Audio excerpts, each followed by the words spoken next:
Understanding ethics: who decides right and wrong? About a week ago, I compiled what I'd call an extended montage of VU clips.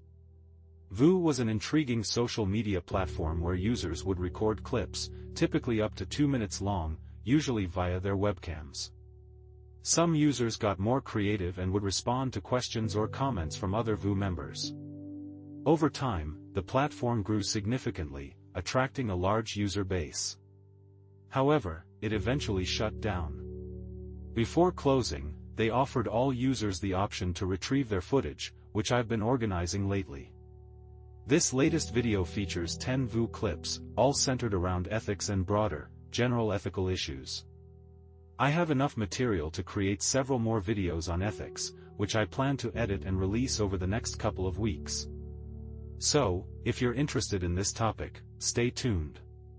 One common question I receive from my ethics class students is about who gets to decide what is truly right or wrong. This is a particularly relevant concern in our culture, where moral norms vary widely, yet we all use moral language. It seems impossible to escape making moral judgments. Let me highlight a couple of points regarding this question. Firstly, the straightforward answer is that you, as a human being, determine what is right or wrong. You cannot avoid making moral judgments. Interestingly, almost all moral theories across different cultures agree on this fundamental point: humans judge actions as either right or wrong, good or bad. Aristotle even argued that this ability is part of our human nature and is reflected in our language, setting us apart from animals that only recognize pain, pleasure, and utility. Secondly, notice how the question is phrased: who is the one to determine what is truly right or wrong? The inclusion of "truly" suggests that one might be mistaken in their moral judgment. This means that while making moral judgments, you shouldn't assume absolute certainty. It's okay to be open to the possibility that your perspective might change with new insights or arguments. This leads to a follow-up question about how moral philosophy can be both objectively applicable and satisfying. The phrasing is a bit unclear, but I believe the person is asking how we can trust moral philosophy to be universally valid. In response, while moral theories can provide a framework for understanding and discussing ethical issues, the application of these theories often requires considering the specific context of each situation. This doesn't negate the objectivity of moral principles but acknowledges the complexity of applying them in real-world scenarios. Let's delve into this fascinating topic that often arises early in classes on moral philosophy. The question at hand is whether there are any moral norms that can be logically deduced and apply universally to all people. If you believe that no such moral norms exist, then engaging in moral philosophy becomes quite challenging, as very few philosophers subscribe to this view. Interestingly, even criminals tend to acknowledge some form of moral code, as I've observed during my years teaching in a maximum security prison. When we discuss the objectivity of moral philosophy, it doesn't mean that everyone will agree on every moral principle. In fact, moral discourse is inherently complex due to the diverse perspectives and vulnerabilities inherent in human nature.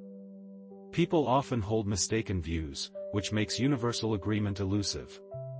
This is a stark contrast to fields like physics, where empirical evidence can lead to broader consensus. Despite the challenges, I find the study of moral systems deeply satisfying. It's akin to an athlete finding joy in physical activity and strategy. The more you engage with moral philosophy, the more rewarding it becomes, much like developing expertise in any intellectual pursuit. This satisfaction stems from working with profound ideas and refining one's understanding over time. Now, let's address your specific questions. The notion that being right or wrong is merely a delusion created by our minds is both true and false. While it's true that our moral judgments are shaped by our experiences, cultural influences, and rational deliberation, these judgments are not arbitrary delusions. They reflect fundamental aspects of human life and are essential for navigating our social interactions and personal development. To claim that actions or beliefs being right or wrong can hinder or warp the human psyche is itself a value judgment. It suggests that our moral understanding has real consequences for our well-being and mental health. Ancient philosophers like Aristotle, Plato, and Epictetus recognized this connection, emphasizing the importance of aligning our beliefs and actions with a true understanding of human nature and the good life. If we hold mistaken views about what constitutes the good life or how to treat others, these misconceptions can lead us astray. They might be influenced by our emotions, societal norms, or limited observations. Therefore, it's crucial to critically examine our moral beliefs and strive for a more nuanced and accurate understanding. This process not only enhances our moral reasoning but also contributes to our overall psychological well-being. Certain perspectives, such as viewing others primarily as instruments for personal gain rather than individuals with inherent worth, can significantly damage the human psyche. This harm manifests in multiple ways. It distorts psychological development over time, influences moment-to-moment decisions that shape character and identity, and damages relationships, which are fundamental to who we are. For example, if you genuinely believe people exist solely to fulfill your desires and act accordingly, you'll inevitably impair your personal growth, create psychological distortions, and damage your capacity for healthy connections. Eventually, this mindset becomes so entrenched that reversing it proves extremely difficult, even if you desire change. This raises a critical question: should ethics be taught in K-12 education and made mandatory in higher education? The answer is unequivocally yes to both. However, we must distinguish between two approaches: teaching ethics by advocating a specific moral framework versus teaching about various ethical theories comparatively. The latter involves analyzing different philosophical approaches, evaluating their strengths and weaknesses, and considering their practical applications in real-life scenarios. Both methods should be integrated throughout K-12 and higher education curricula, yet this rarely happens. One reason is societal discomfort around discussing moral principles openly. Becoming ethically competent requires active practice, just like any skill. It necessitates thoughtful discussions, constructive debates, and critical reflection. We cannot shy away from these conversations by dismissing ethics as purely subjective. As for implementation, philosophy professors, while not the exclusive teachers of ethics, possess specialized expertise and should train K-12 educators in effective ethics instruction. In exemplary educational institutions, ethics isn't confined to a single standalone course. It's woven continuously throughout the curriculum because ethical understanding develops through ongoing engagement, not one-time lessons. Philosophers should champion this integrated approach, though few currently do. At Florida State University, for instance, I co-founded the Ethics and Business Education Project. Rather than philosophers directly teaching business ethics classes, we equipped business educators with tools to confidently embed ethical reasoning into their own teaching, demonstrating its vital relevance. Ultimately, ethics education is essential because whether intentionally or not, we all teach values through our actions and choices. Structured learning ensures we develop this critical life skill thoughtfully and responsibly. It's important to approach this topic with careful thought and clarity. I appreciate how you framed this question. It has the potential to be a comprehensive discussion, one that I could easily dedicate an entire class session to if I were teaching an ethics course. We could delve into the various assumptions and nuances surrounding it. When we consider moral value judgments, we often do so on a personal level. So, do I believe that ethics should be part of the school curriculum? Absolutely, and I have several reasons for this belief. First and foremost, we evolve as ethical individuals. This means that we make moral advancements throughout our lives, which is an intrinsic aspect of being human and part of societal development. Our ethical growth often involves progressing from simpler, more basic stages of moral understanding to more complex and refined stages, where we develop more sophisticated moral theories. These theories don't always need to be explicitly defined, they can be reflected in our daily actions and choices. Since we engage with ethics on a personal level, it's essential to recognize that individuals will be at different stages of moral development. Some may operate at a very basic level, responding solely to rewards and punishments, acting out of pure self-interest without considering the impact of their actions on others. As one begins to acknowledge the effects of their behavior on those around them, they start to explore various motivations for caring about others. For instance, do you care because it aligns with your principles? Or perhaps you seek personal gain, or maybe you simply enjoy the positive feelings that come from being perceived as a good person? Each of these motivations represents a distinct moral perspective and corresponds to different ethical theories. This question is indeed thought-provoking. To follow up on my earlier response regarding whether ethics should be taught in K-12 and higher education, I maintain that it should be included. However, a valid concern arises: does teaching ethics in schools equate to imposing a specific moral viewpoint on students? I am very much aware of this concern, and it's crucial to implement measures that prevent the imposition of a singular understanding of right and wrong on students. Such an approach would not only be unproductive for teaching ethics but would also hinder moral development, which thrives on discussion, debate, and even the occasional conflict or mistakes. There is a genuine risk that when ethics is explicitly discussed in schools, it may lead to the promotion of one perspective over another.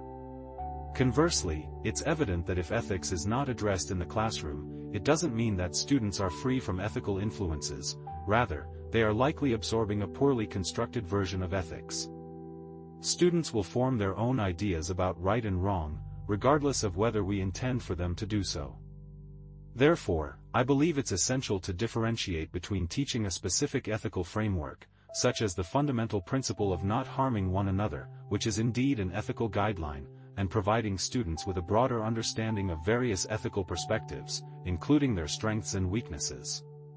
It's crucial that students engage in dialogue with one another, because without this communication, they might not fully consider different perspectives or get involved in the learning process. Our goal isn't simply to have students provide the correct answers in every situation, but rather to develop their ability to reason through challenging scenarios and craft a response that is at least partially correct even when faced with uncertainty.